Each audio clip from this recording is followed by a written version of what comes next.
Tony. Hiya, we got her in the end, didn't we? We did get her in the end. It's been a long time coming. Well, for me anyway. I'm really excited to meet you.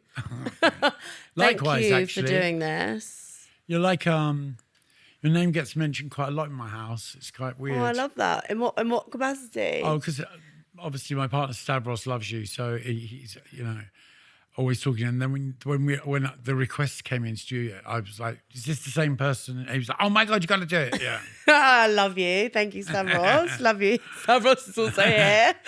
We've got an audience. So, okay, this is a podcast about parties, loosely.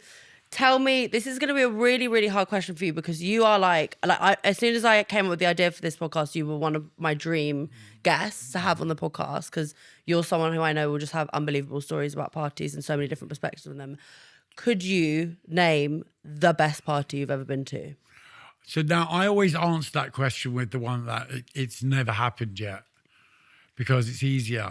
Because for me, there's so many amazing parties and there's been so many shit parties that just equally as amazing because they've been shit. Do you know what I mean? It doesn't, the ones that really stick in your mind are the ones that are the funniest. And sometimes those are the shittest ones. Oh, always the shittest. What makes a party really shit? Oh, just like people that want to stand around eating vol-au-vents and chat shit while you're DJing, especially as a DJ. Totally, because you get to watch everyone. You know what? I can't stand DJing to people that want to eat food. They're standing there and want to chat bollocks. Fashion parties. Fashion parties are the worst. By any means. Fashion parties, anything to do where everyone's being there to be seen because they're not going to let themselves go. They're not there to have a good time. They're there to have their picture taken. So for me, that's not a party. That's just a cunt show. That's just like a literally cunt circus. And they're the worst. But it's so interesting because people listening to this, normal civilian people, right, will look online at some of those parties and aspire to be at those parties. Yeah. And then you draw the curtain back because when I go to stuff like that, I'm like, no one is really listening to anything I'm saying. So they're just thinking about how they look and trying to find a reflection. And looking over your shoulder. Looking over your shoulder to see who else they can talk to, who they can get a picture with, and what they look like. And it's also obsessed. Oh, all of them. Yeah. Everywhere. I mean, I think, I think when it comes to if we're talking fashion, I mean, obviously the big ones, like DJing at the Fashion Awards in the Albert Hall and things like that. It's great, but you got to sit through the fucking whole Fashion Awards. Do you know what I mean? And you're like, oh God. And it's like, I did a party the other week and Ellie Goulding was on before me and I had to sit through Ellie Goulding. And I literally, before I got there, I love Ellie, don't get me wrong. But when I got there, I said to her, how many numbers are you doing? And she was like 10. I said, why? You don't even have 10 songs. You're doing other people's songs. And she was like, you're such a bitch. And I went, I know a three. Actually, I don't even know a three. I know one. I said, why don't you just do the one that I know and then let me go on? Because I don't know. I'm a DJ and I only know one Ellie Goulding song. Who the fuck's going to know 10? Do you get what I mean? And she was like, you're such a bitch. And I was like, but it's true. It's a wedding. So, yeah. And there's been lots of situations like that. Going after Tom fucking Jones is another nightmare as well. And Ed Sheeran, I went on after him as well. I was like, how'd you come on after Ed Sheeran? Do you know what I mean? Without looking like God, of course. Yeah. Do you know what I mean? Fuck, yeah, those type of parties are the worst. Yeah, because you're someone who I imagine you wear all of your feelings about what's going on your sleeves. On my fucking face. On your face. I you don't can read do poker it on your face. face. Yeah. I had one of the, I kind of lost all feeling in my face for 28 years. So now my face does its own thing. And I could be like, people always going, why don't you smile when I'm DJing? Fuck off. But the thing about it is it's just I don't hide it well. But that's why I'm imagining you looking at Ellie Goulding while you're waiting to DJ and your face just really showing it. Why are you doing 10 songs? You're doing someone else's song. But it's like that whole thing. There's so in my contract when I do book it, when we do things, I won't go on after a band. We try because it's a whole different vibe. Yeah, it is. The band's there. They played all the hits to get everyone going. And then they go off and then you there's a lull because there's 10 people's energy on stage and then you're coming on in a little cardboard box style DJ box. It's a different energy. Yeah. And it's really hard work to take it. But, you know, there's been some amazing parties, like small fashion parties that have been good. Like Donatella Versace always throws a good party in our house. Stop. So you're DJing in Donatella's living room. No, that's mad. It is actually really That's mad. mad. Yeah, which used to be Gianni's. Yeah. And it's kind of that in itself is incredible. You know, those kind of things are really like. And those are like sort of they're above like a fashion. That's above like a fashion Oh no, party. this is like you're in the gods. Yeah, totally. You are You're like in the gods, and then You're with the gods. Donatella comes in and is like, "Joe, don't," and like starts like saying stuff to you that she knows about you, and it's like, what? Wow. Do you know what I mean? Yeah, it's kind of mad. Then you got J-Lo slinging her tits around the dance floor, and you've got all of this stuff going on in front of you, and you just think, is this Do you really see happening? when you're DJing? Like, well, we'll come on because also I think you're watching everything as well. Like you get the best view, And I'm sober. and you're sober, so you remember it all. Oh yeah, I remember everything. But the thing is, you know, it's my job to read that energy. So if I'm in a fashion party and everyone's got their backs to me, and they're all eating crudité and shit and chatting shit, it's really hard for me to vibe off that energy. So I can't just do a random, you know, go off and for me that's a really negative night. Whereas I like to DJ to like hundreds and thousands of people that are there for the music. There's a real difference that when people are at a party for music, because that's where the energy comes and that's where I can relay it back. But, you know, we were recently, me and Stabs, we went to Mykonos and it was Mykonos Pride and it was just like, and you know, you're at like, it was at Mykonos Soho House and everyone there was like on steroids and, you know, it was like the wrong type of drug taking at a party, you know, like literally all wearing Speedos and they were all standing in the pool doing that one look, their one side that they know they look good from. And then, you know, they've all waited all year to wear those Speedos for that one day.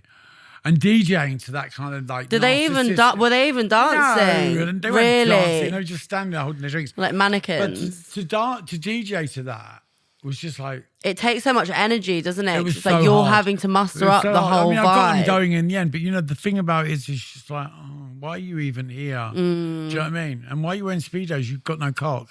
Do you know what I mean? And literally, like, I said to Stabby, the only thing that's got me through the whole week of being in this, knowing that I had a bigger cock than all of them put together. But it was just like literally one of those things, you know what I mean? It's like all their perfect bodies. Oh, God.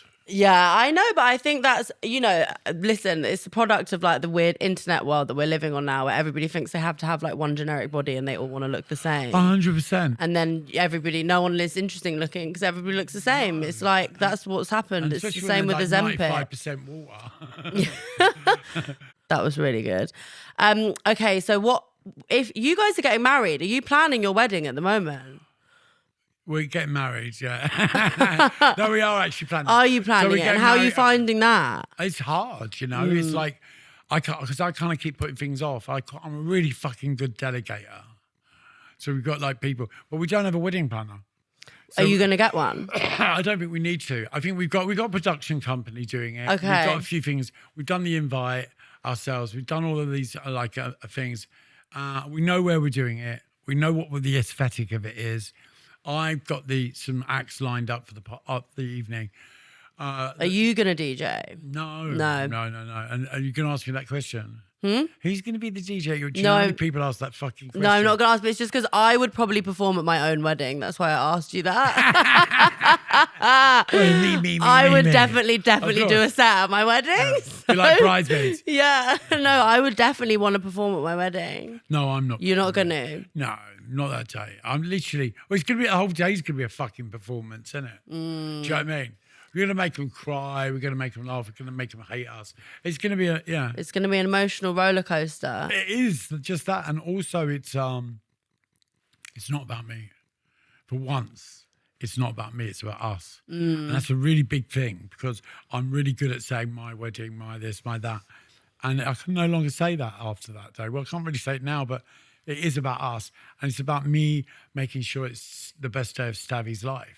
I think it's really important for it to be the best day of Stavy's life, but equally the best day of my life. And I know it will be. is it a lot of people? It's a lot of people. It started off as a hell of a lot of people. And then did you I cut it got rid of down? then I got rid of the hell of the lot of people.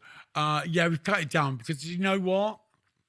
They don't all need to, what? Why are we inviting them? I know. I always think that with weddings, it's like, well, I don't know if I ever get married, but there's such an entitlement of people assuming that they would be invited to a wedding. And it's like, well, that's actually, exactly it. do we speak?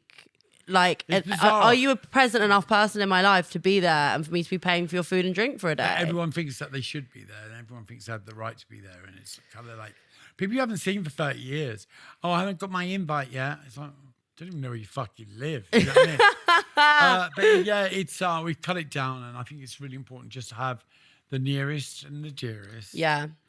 And the furthest ones can stay away because, you know, it's like I'm family. Apart from my immediate family, I don't really have.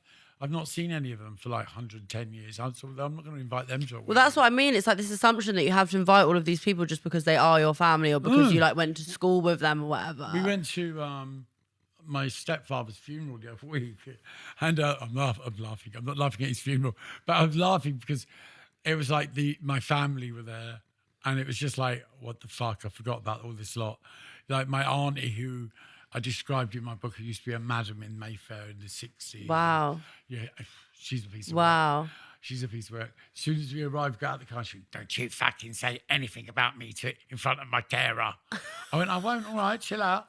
And then my elder brother was there, who I haven't spoken to in 30 years, and I didn't even recognise him. Wow. I thought he worked at the church in the grounds. I thought he was a groundsman. He just looked like some old tramp. I was like standing there, and he went, I'm your fucking brother. And I was like, oh my God, it was like an EastEnders moment. Yeah. I'm your mother. I'm your, It no, was like you that. ain't. And I was like, oh my God, I didn't recognise you. Hi. So that was Wow. That must have been incredibly overwhelming. Are you like someone who... I think it was more underwhelming because I kind of set it up in my mind how be really it was going to be like a intense. big old fight, and there was no fight. Well, that's good. And I couldn't even remember why I didn't talk to him for 30 years. Wow. That's weird, quite a isn't it? lesson. Yeah, it is. And you know what? I'm my own worst enemy when it comes to things like that because Do you it's hold like, grudges? Well, I don't think it's so much a grudge. I think that Stavros is nodding What his was head. happening at the time was I was in early recovery. Mm-hmm. He was drinking. He kept ringing me up and insulting me, and I just blocked him on everything. Mm-hmm. And then when he got sober, I was like, okay, well, I'm really happy for you, but maybe give it some time before you ring me up and try and make amends. Yeah. And it kind of went on that way, and then it just got stuck in a rut. And I can hold my hands up and say, you know, yes, I do need to rectify that. Yeah. Yeah. It's hard though, isn't it? Because I think like a lot of people close to me are in recovery, and I think what you never want to rock the boat in any way with something that might be so emotionally like charged. But the thing about it is where people get it confused with recovery, right? People that have put down drinking drugs, right, and are sober, are clean, and they have been for some time. That's incredible, right? It's an incredible achievement. Recovery comes after that. Recovery comes about changing. It's about the changes. It's to recover who we are, to find out who we are, what makes us tick, and then work on that stuff. And we work on the wreckage of our past.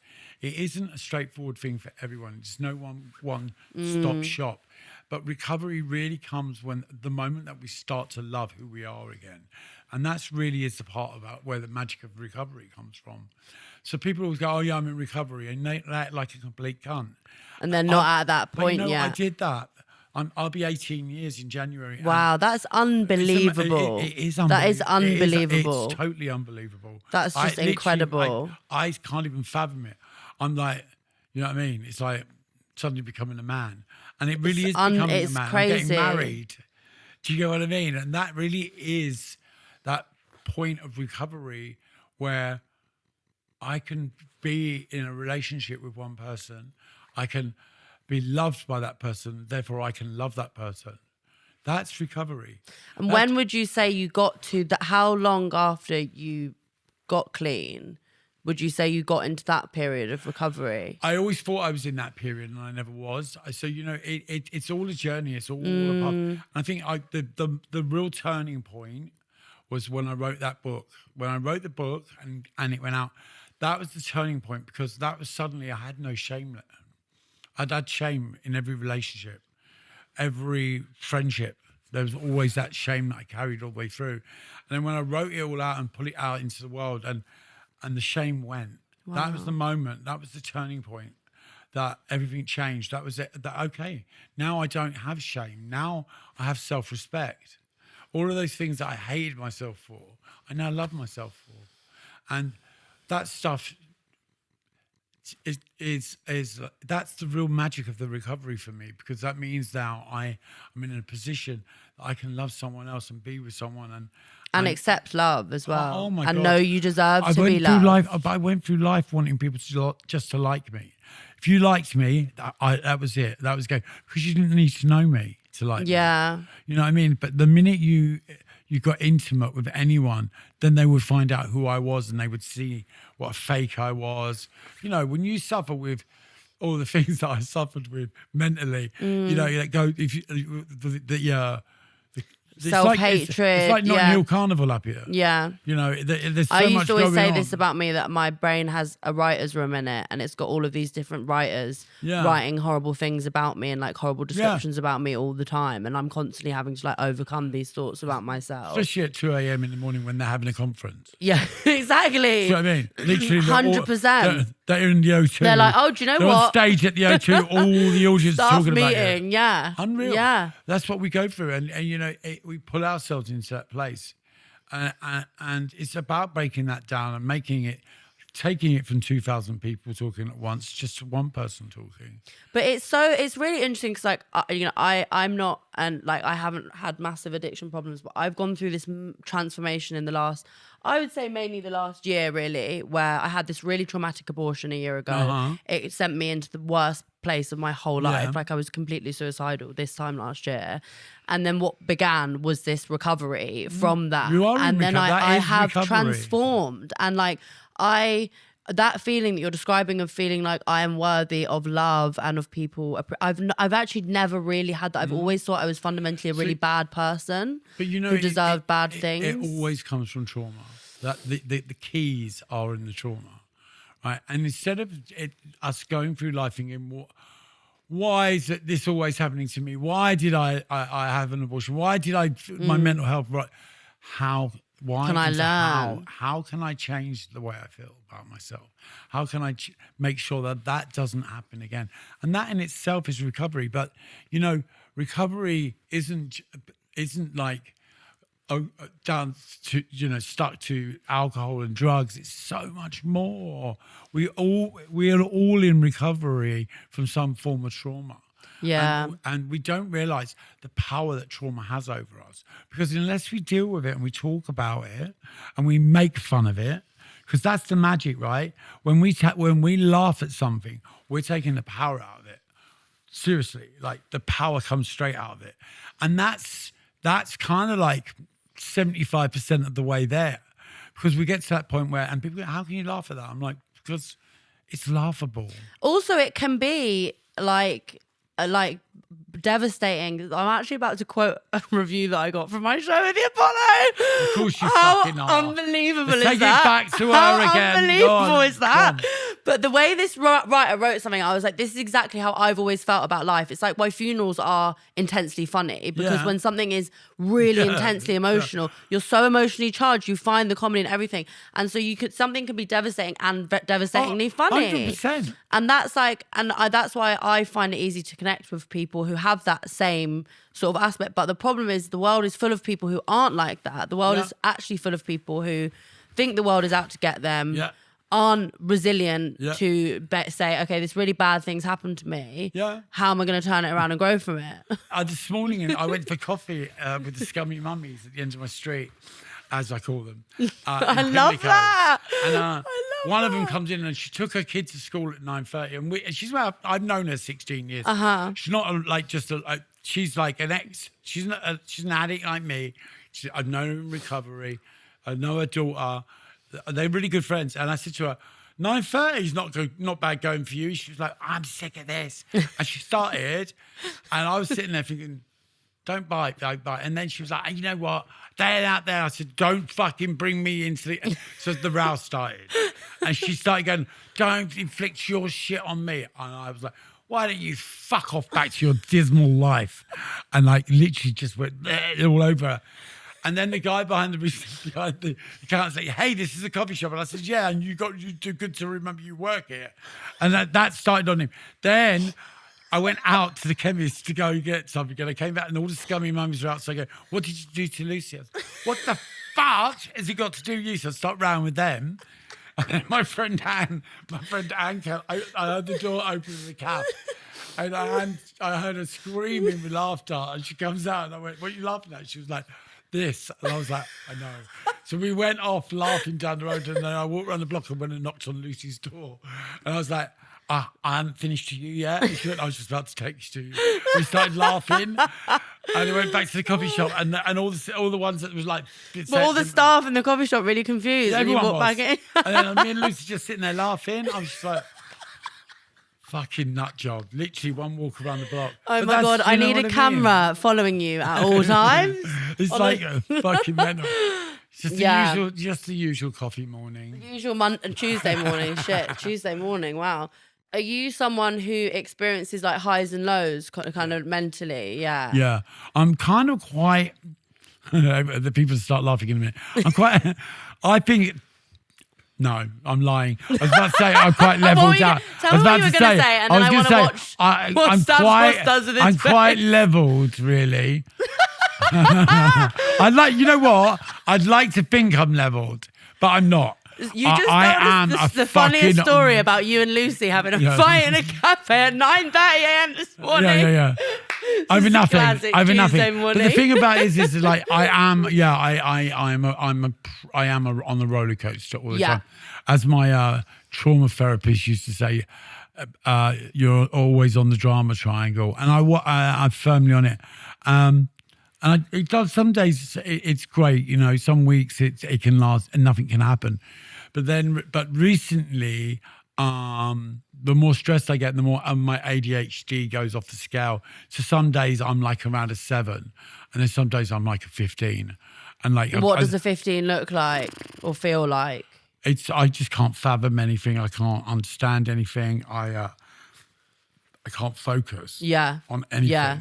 And then Stavy will say something, and I'm like, what did you say? And I can't hear him. And then I'm like, what did you say? I don't know. Because I don't understand it. I challenge it. And it's easier for me to challenge just a learnt behaviour from a very long time ago. Yeah. That's one of those learnt behaviours like it's it's like I always say, when I'm tired, I do 2 things. And that's I lie and I gurn. The gurning comes back straight away. That's so interesting. What? Because it's from neuropaths. Yeah, because it's like a learn. It's like when I used to DJ for the first 3 or 4 years, I would gurn, my jaw would swing. Like, and people go, he's not clean. And because what it is, it's the neuropath in the brain, association of me DJing. My jaw would always swing because I was always charged. So that, and that happens when I'm tired, and I always lie when I'm tired. I'm like, are you all right? I'm like, yeah, I'm fine. Yeah, it's like, no, I'm not fine. I'm just really tired, you know. And because it's easier just not to have a conversation by saying yes, you know. But yeah, I'm not on a good day. I'd love to say that I'm a pretty normal person. It's fucking. Who wants to be normal anyway? No one wants to be normal. I also think people. I do think like someone like you. It just sounds like you were sort of like born to be someone who was going to be this interesting in all of those ways. So like you were never born to be normal. I think my mum would agree with you on that one, totally, because there's always been drama from day one. I was a breech birth. Really? She fell down the stairs and had me a month early. So it's always been arse first. And so so I came into the world arse first. And I guarantee you I'll go out arse first as well. But the thing about it is, it's just like there's always been, since then, like drama with everything, like collapsed lungs as a baby. And then what I had like, what happened? I had a collapsed lung, and that was the minute that I discovered I could get attention from being ill. So therefore, I had Munchausen's. I suddenly was ill every week, always falling off my skateboards, ending up in hospital, setting fire to things. Oh my God. And you name it, it went on because it was attention seeking. And it was unchanneled. And, back then we didn't have names for pulled pork like ADHD and everything. Now it's all everyone's got ADHD because it's a new pulled pork. It's not. But also, was it then that you felt like because you had like undiagnosed ADHD that you probably didn't feel like you weren't getting the attention you needed for how you were trying to function in your brain? I was the middle son. I was gay. There was never any question about that. My mum said to me at the time, the doctor diagnosed you with being gay at 2, and I was like, I'm really glad he did a really good job. Fucking stupid cunt. You know what I mean? Diagnosed you. But that was quite funny. But the thing is, all of those factors, and then my little brother was the golden child. My older brother was always in trouble with the police. So I was the middle one. I didn't ever feel that I had a voice. In the sense of there was so much other drama. So I grew up always around drama, and I just thought, all right, well... I'll make some. Yeah, because I didn't know what was going on. And you probably thought that was the only way you could get attention. I couldn't read and write. My dyslexia was so off the scale. I was just so misunderstood. No one would had the time to sit me down and try and teach me or tell me any different. I was always put into outside the headmaster's office for disrupting classes. I was always, the one that just got in trouble. I was the class. Did you stay at school? No. How old were you when I left you left when I was 14, 14. When you were 14? Yeah, I got kicked out for having sex with a drama teacher. No way. Yeah. No way. Yeah. Wow. What happened to the teacher? Oh, he left as well. We both left. It was like, they really did. What happened was I was having... I was the instigator in the whole thing, right?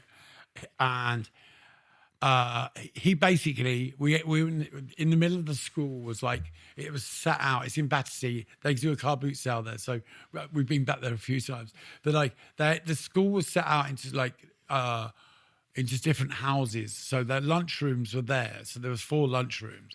And in the middle was this drama section with these massive windows like the size of your walls, like this. And they were like frosted glass. Anyway, I was on a radiator having sex, getting a blowjob. And I leant against the window and the window shattered and I went through and landed on the ground with my trousers around my ankles and basically in front of the whole school. Oh my God. And then they took me to, obviously dragged me off, and my mum had to come to school, and all they kept saying was, he broke the window. And I was like, what? No, hang on. Well, how do you think I broke the window? But so that was it. And then they kept saying, could you leave the room, please? We need to talk to your mum about my actions. It was like, wow. Yeah, so I then I had to go and pretend to be at school every day for a year. Okay. My dad wasn't. If my dad knew what had gone on, it would have been a different scenario. Wow, that is a crazy story for... that was not what I thought you were going to say. That's how I ended up in the King's Road. Yeah, because you... So then you left school and then you went and worked on the King's Road. Yeah. This episode of Late to the Party is sponsored by Next and Rocket St. George, who, if you've been listening to or watching the podcast, you'll know have completely revamped our set and my house for the Christmas period. To check out some of the gorgeous products that have blessed my space, go to the Late to the Party YouTube channel and watch my house tour at the start of our Christmas special with Joanne McNally. Their range is so fun. They have everything from leopard print sofas, bedding, pajamas, to amazing quality furniture, which in my case has helped me organise my whole life. They've also got an incredible range of gifts for Christmas presents, so for once in my life, I'm ahead of the game. So thanks again to Next and Rocket St. George for our incredible glow-up. And to shop the range, head to the link in my bio or go to next.co.uk and search Rocket St. George. Enjoy this episode. Love you. And what was that like then? Because, I just feel like I just missed the moment in London. You really did miss it. I really did. One thing that I will argue with anyone was the fact that the 80s in London was probably the most incredible creative time ever of my lifetime and anyone else's lifetime, because it was pre-social media, it was pre everything in your hands and laptop and it was you had to create a platform, you had to do something You had to be the loudest. You had to be the funniest. You had to be the best voice. All of those factors made us who we were. And all of those people from the King's Road, and I met at the King's Road, are now running all the fashion houses, everything. They've all gone and on how did to be was the best it like? people on the planet. What was was it just sort of like what was the vibe of the King's Road then? Was it like everybody sort of like hanging out in all of these different spots all the time? So basically, and did everybody live nearby? Was that also? Well, I don't think everyone lived by. I think what happened was, it was the place to go. So, like Soho is, we're going out for something to eat in Soho tonight. Well, a few years ago, not now. Not anymore. Yeah, you wouldn't know. But, or Dalston or Peckham. Yeah. But, the thing about it was everyone went to King's Road because you had punk at one end in the middle, you had Westwood at the other end, at World's End. So you had the Pirates, you had Johnson's, you had all these really incredible shops and parts of tribes. So you had the mods, you had the punks, you had the new romantics, and they all met on this street.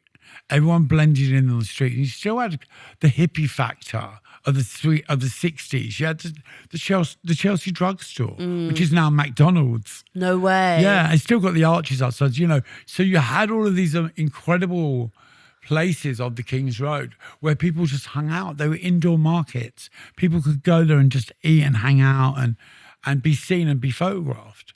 So it was like an amalgamation of Twitter, Facebook, and Instagram all on one street. Yeah. So you went there to be seen in real life as well. And you wanted, if you were in a band, you and your bandmates walked down the King's Road to be photographed. That's how it worked. That's how Boy George used to. So when I first met him, he used to walk up and down the King's Road like a freak, waiting for someone to take his. No, but that's because they knew that if they walked up and down the King's, they would get photographed and be in magazines. That was what it was all about. That is so cool, man. Because it was the King's Road was the home of punk, and then it became the home of Westwood. Vivian and the Pirates, and all of these factors that were going on down that end. And then up this end, you had and then I worked in a Great Gear Market, which was with Russ Yegan and all the new romantics. They all worked in there. So you had all these different elements going on. And are you still friends with loads of people from all that? Of them. Really? Yeah, of course. The majority, they're friends for life. And when you see them, is there this sort of like massive feeling of nostalgia? Like London is so different now. It really is. And it's like going to the King's Road now. There's not even a semblance of that vibe. No. Like we go to look at the Christmas lights. That's it. Do you know what I mean? We were down there the other night. Stabby takes a piss because I go to Peter Jones and I like the cafe on the top floor of all the old women. It reminds me of when I was a child. My mum used to take me there, so I like going up there. Yeah, you still get a tray and get a bagel. Yeah. I love that element. Do you know what I mean? Yeah. But I get.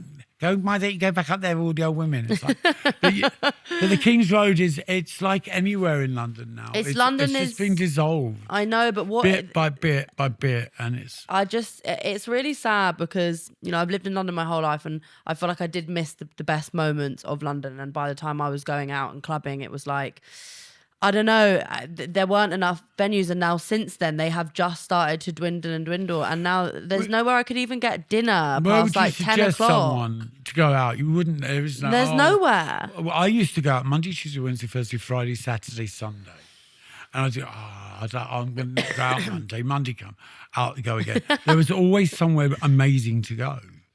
Everyone had different nights. Everyone ran a different night. It was like.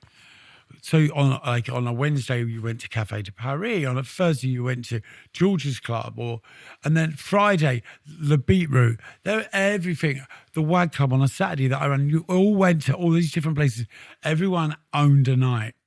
It was like everyone goes there on a Saturday. Everyone goes there. Those days are gone. It's gone. Don't have that. I also think people can't really afford to go out like that now. Like if you were going to go out every night of the week, you'd be broke because the drink's like £15. Yeah, totally. They weren't then. But it's we're getting married in the Limelight, which used to be on Shaftesbury Avenue. So that's where we're getting we're having our service in there. Okay, because that's it's just the history of that building. Yeah, and what that's it stood for also in that the 80s. era. Yeah, 85, man. We were going through the worst time in London's history for the AIDS crisis, and so many people, the most amazing people on this planet, all died. Like whether it be from Lee Bowery or everyone that was involved in that in the AIDS crisis, we lost all of those people, and without turning the wedding into something it's not, it's a real nod to those people. I think it's a really beautiful thing to do, and so we're getting married in there. It's one thing that Stabby's agreed to on it, in the sense of like, because he knows the importance for it. Yeah, for me. Because I want to bring it full circle. I think Yeah. that those people aren't with us, but they were in that building, so they And are. that what did that period of your life do to you? Like that? It's what it's still doing to me. Yeah. I'm still having the feeling the shrapnel from it now. It's remarkable when you think that it's done. It was a long time ago. People don't understand the implications of what went on and what's still going on, and the stigma attached to that, and how people were treated and how people still are treated. You know, we lost.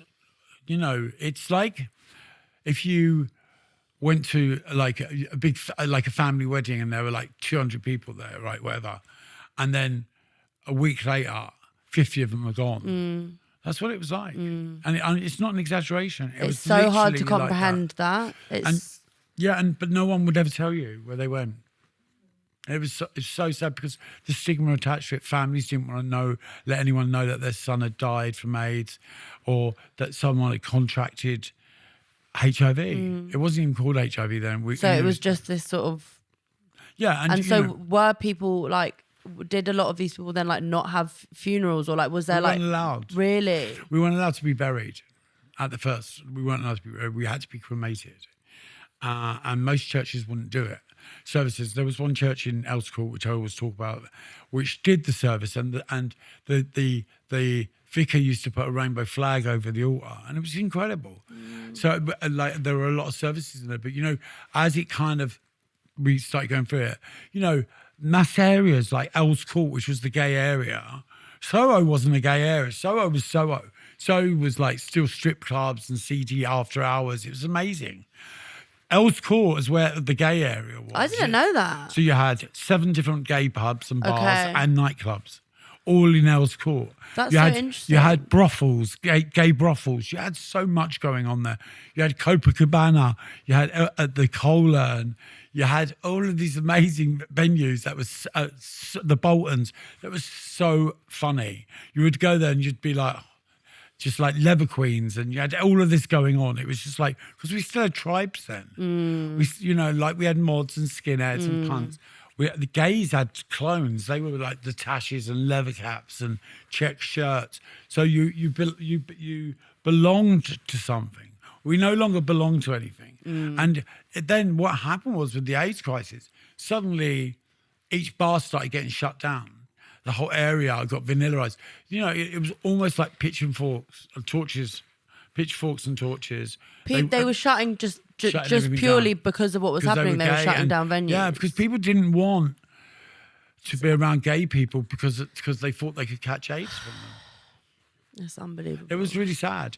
And the sad thing is, it didn't need to be like that. No. And the sad thing is today, you know, the cure is, there is a cure. They're already working on the and cure. so many people since then have... And now you can have an injection every 2 months and not worry about medication. But also the aftermath of that period still does linger in terms of like the way that people talk about it. It's just the trauma. The sad thing is people don't talk about it because it's trauma. Yeah. It's affected them so much. Yeah. And that they don't want to bring it up. And, you know, It's a Sin did a really good job of bringing it to the surface. And that I love that film, Pride. Yeah. Yeah, I love that film. But you know what? They're working on like a few options for film versions of I Don't Take Requests. I was literally that was my next question. Because everything you're describing, I'm like, I can just see it all on the screen. Yeah, it's so rich. Irving Welsh is involved in one of the projects, and his whole pretense is like pre-acid house, AIDS crisis.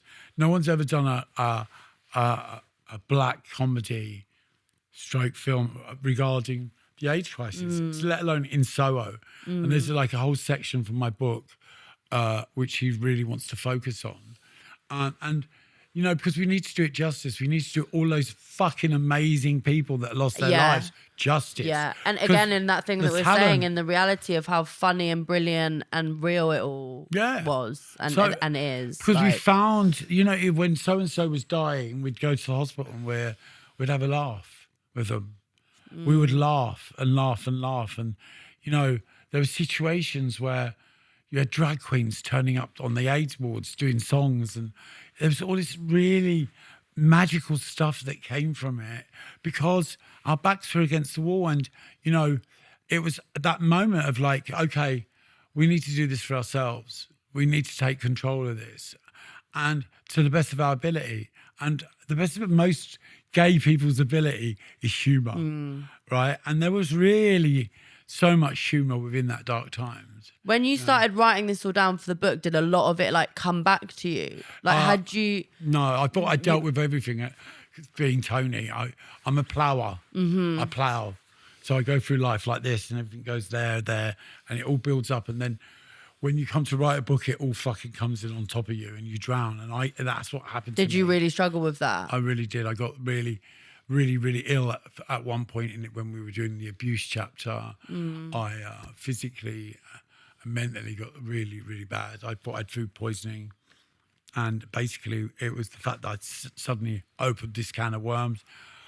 Were there things that you were writing about that you had never spoken about before? Never really? ever dealt with, and thought that I dealt with them by not looking at them. Yeah. Do you know what I mean? It's like, you know, when you used to be high and your phone would ring and it'd be your boyfriend's name, you'd throw the phone on the floor so you don't have to deal with it. It was a lifetime of that, like magnified. So I had to go and do really intense trauma therapy. Really intense trauma therapy. Have you ever done EMDR? No, I haven't. It was. I thought about it. I was. That really changed my life.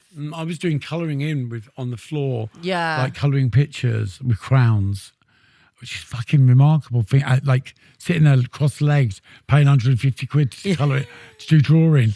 But you know, it opens this part of the brain that we shut out. Because you know what I found since writing the book, and people come up to you and go, "Oh, yeah, I read your book. It's amazing, blah, blah, blah, blah." So it's amazing, Grace. No, but, you know, they come up to you and they compliment you. And then they'll touch on one part that they really want to talk to you about but can't. So they go, "Oh, you know, yeah," especially the abuse chapter. I was abused. And I go, "Oh, okay. How are you about that now?" Yeah, and then they just change it because what happens is they don't allow themselves to go beyond that point. That is the point, the barrier that they've touched the electric fence. They've had the shot. They're not going to go back to it. And for them, that's them opening up.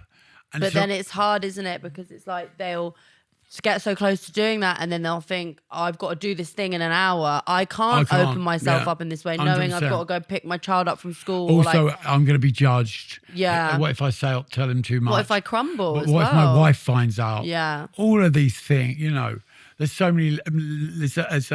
There's so many layers attached to it. How do you find people having this much, like, because when I've spoken about like being raped and now with the abortion as well, like people stop me and will tell me really intense things that have happened to them. And I'm like on my fucking way to the dentist and I'm like, no. I'm in the queue to get on a plane. And someone's like, you know, it's a hard, like, because it's this thing where you're like, I'm so glad that you are telling me that, and I'm so glad that I've made you feel like you can. I think it's a gift in a lot of ways. The fact that I've opened up and I've been so honest, and the fact that people have accepted it for what it is, and there is no shame, and I don't feel any shame about anything in that book whatsoever. I'm going through a little crisis around something in the book at the moment, which I could have allowed to destroy me. And I'm not going to, because it never happened. And therefore, I'm on top of it. I'm in a really good place about it. But at 2:00 in the morning, I can take that somewhere else. But, you know, but the thing about it is when people find your honesty refreshing and they read it for what it is and they understand it because they can relate to it. People are never honest in this world. We go through life with so much dishonesty around us that when someone is honest, people really like to open up about it and they do want to tell you that stuff. And it's remarkable that you're in a position that you can talk about your rape and you can talk about your abortion and your trauma that you went through, and people can identify with it. It's a remarkable thing.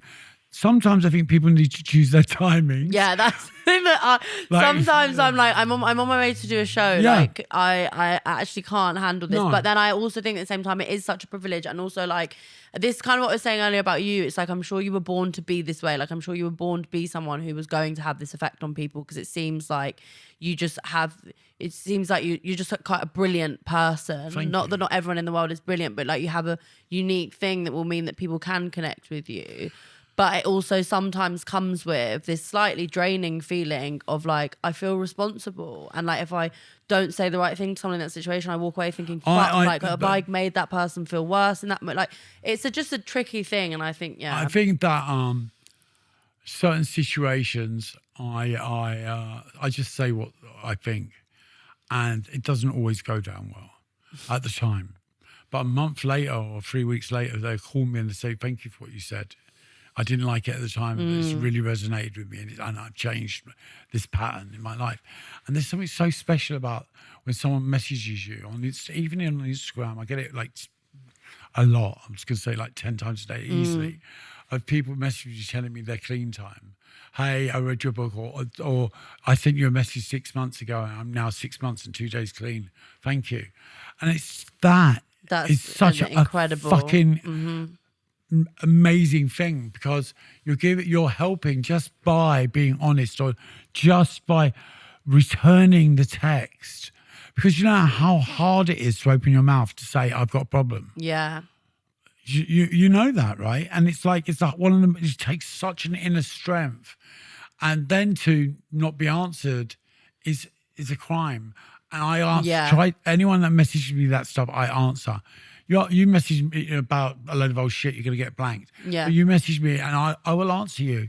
I will tell you where to go. Some mornings I think, oh, fuck off. What do you say, just for people listening? Like, so I will, if someone's got, what do you mean? Yeah, if someone was saying, like, I think I have a problem, like, what would be the first thing that you would say to do? I'd say congratulations for telling me, because I know where the strengths come from.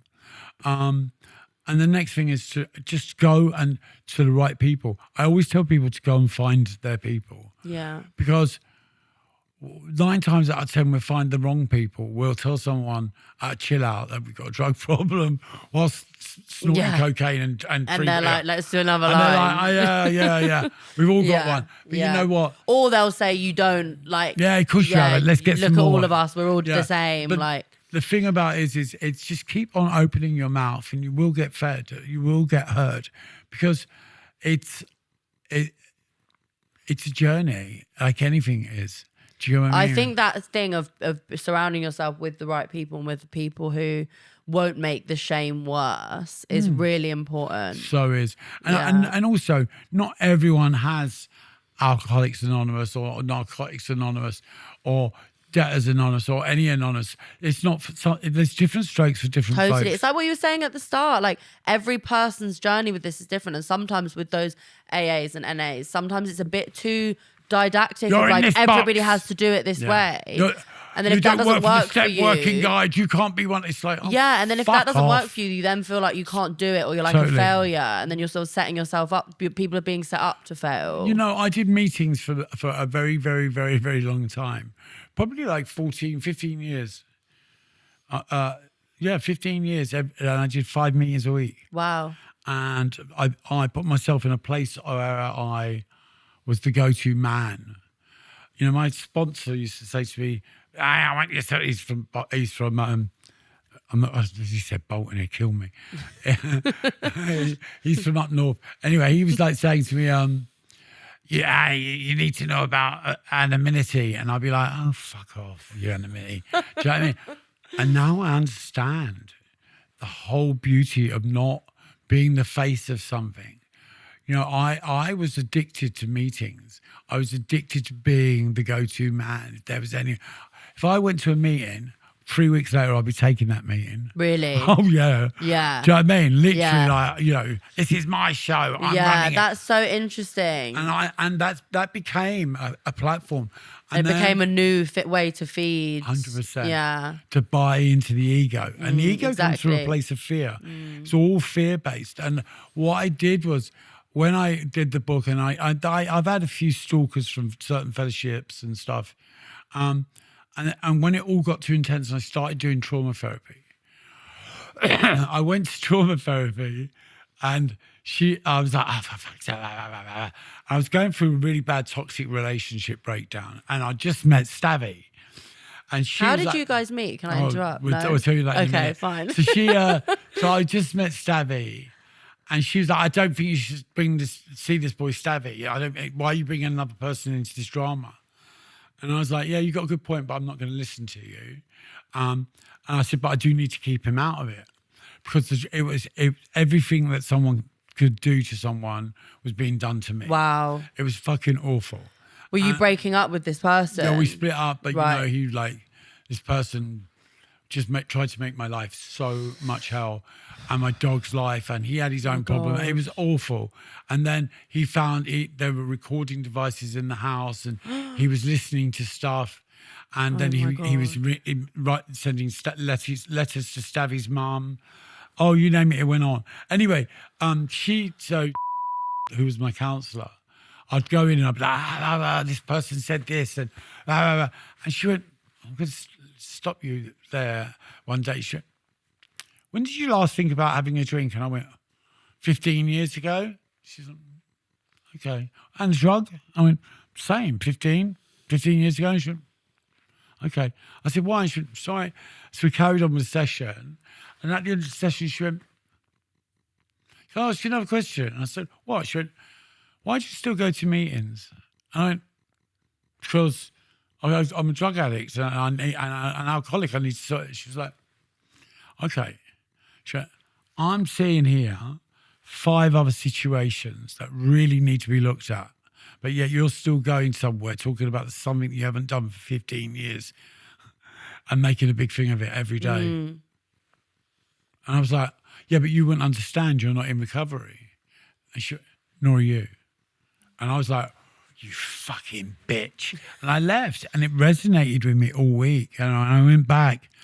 I said, before we start, I'm going to ask you, have you ever been to a meeting? And she was like, yeah. I was like, right, so you would know. And she was like, yeah. I said, so you don't know what it's like to be an addict. You're a counsellor. I'm like so many years clean. Wow. And I've been working a program. And I was like, she went, but I don't think it's the right place for you anymore right now. I think that I'm not telling you not to. So I stopped going to meetings and engaged in the program. And now my life is so magical and thingy because I'm engaged to the program and engaged to Stavi as well. But no, because I work a program instead of working meetings. Yeah. Because I don't need to listen to talk about his daughter's GSEs or this other one talking about he hasn't had sex for 7 years and he's anorexic. Fuck off. Because I take that shit on. Totally, and that's kind of that thing. I'm absorbing that shit and I'm leaving with a resentment of all these cunts. Thinking about all of that stuff when you leave, Yeah. worrying about these people. Then I'd sit there like that, rolling my eyes thinking, oh my God. And leave. And it was just you must be, honestly, I'd love to have seen you at a meeting. I like say things out loud without realising. I'm like, shut up. Like literally, like Tourette's seeking. But you know, it's like literally just like, and it's a factor of like, okay, meetings are really important when you first come into fellowship. But you know, it's not. I'm in no danger of going backwards in any way, shape, or form. Right? It's not about. There's never a minute that I think, oh, I really fancy a drink. Oh, a line of Coke would really change today. Mm-hmm. Yeah, it changed my life. It'd be the worst thing I could ever do. We get to that point where, you know, we need to question where we're at. My sponsor's like, oh, I'm 41 years clean and I still do 5 meetings a week.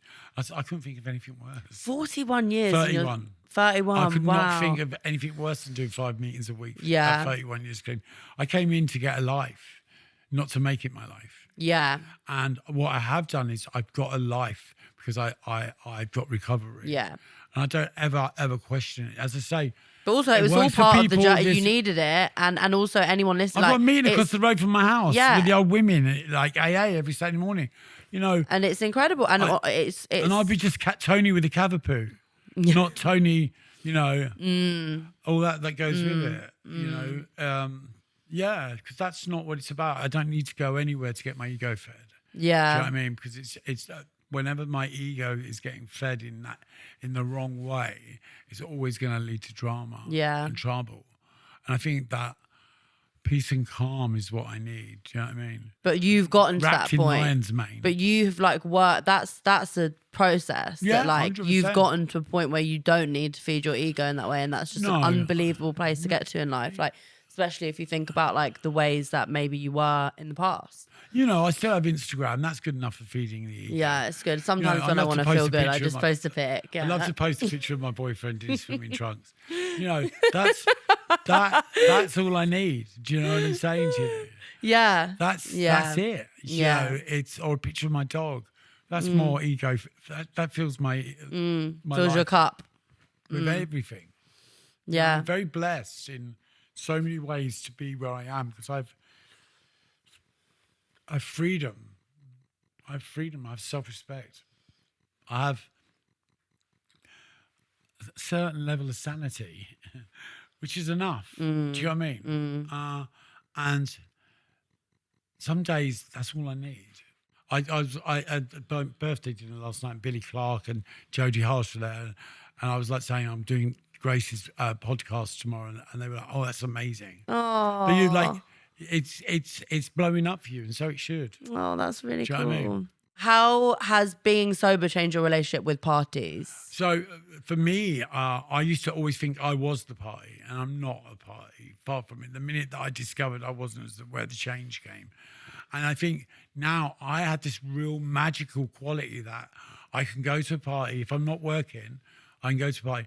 And I had this magic ingredient that I can get the fuck out of there when I want. And that in itself just is the best feeling because I don't have to worry about where we're going after, what you've got in your pocket, what she's got in her handbag, and what they're doing in the toilet. I'm there for the party. So nice. And it's so good. I had a dinner party last night for my birthday. Yeah, I saw it. Was it your birthday yesterday? Yeah, yesterday. Oh, And I had happy no birthday. anxiety around it. So I had the worst migraine for 3 days. But I had no anxiety around it because I don't have to worry about, whereas before, if I was at a party with my partner, I would be so full of anxiety because On my edge. partner, what he's doing. Yeah. I'm in a relationship now where I don't need to really worry about what my partner's doing. I just need to worry about how I am with it. And, you know, I'm in clubs and parties All the time. all the fucking time. That is my life. And for me, I probably have a better time than 95% of the people there. One last question, because I know Yeah, you guys sure. have to go. Who is the person that you would want at every party to like make sure it was a good vibe? Oh, you know, Kate Moss. 100%. You know, listen. Tell me more There's so many. quickly. The multifaceted Kate Moss. Just whatever space she's in, she was light up that space. And you can have the psycho Kate, you can have the funny Kate, you can have the elegant Kate, you can have the supermodel Kate, you can have the fucking Kate that's lying on the floor screaming at you, Kate. And they're all magical. They all make a party. And, you know, she is, you know, regardless of what, you know, where she's at a party. But the thing about it is she can make change. Because she's there. Because she can It's- change it. She's got this magical thing about her that just makes you laugh. Last night we had Gemma Collins at dinner, and that's another person that makes you fucking... yeah. Because they're real. And they'll tell you, I hate that cunt. Oh, I love that cunt. And that's what you need. Just real people. And those, Kate and Gemma, for very different reasons, are real. And they are really good people to have at parties. Well, Tony, Even though I was told, Stabby said, you better say Stabby. And I was like, I'm not going to say that. and you.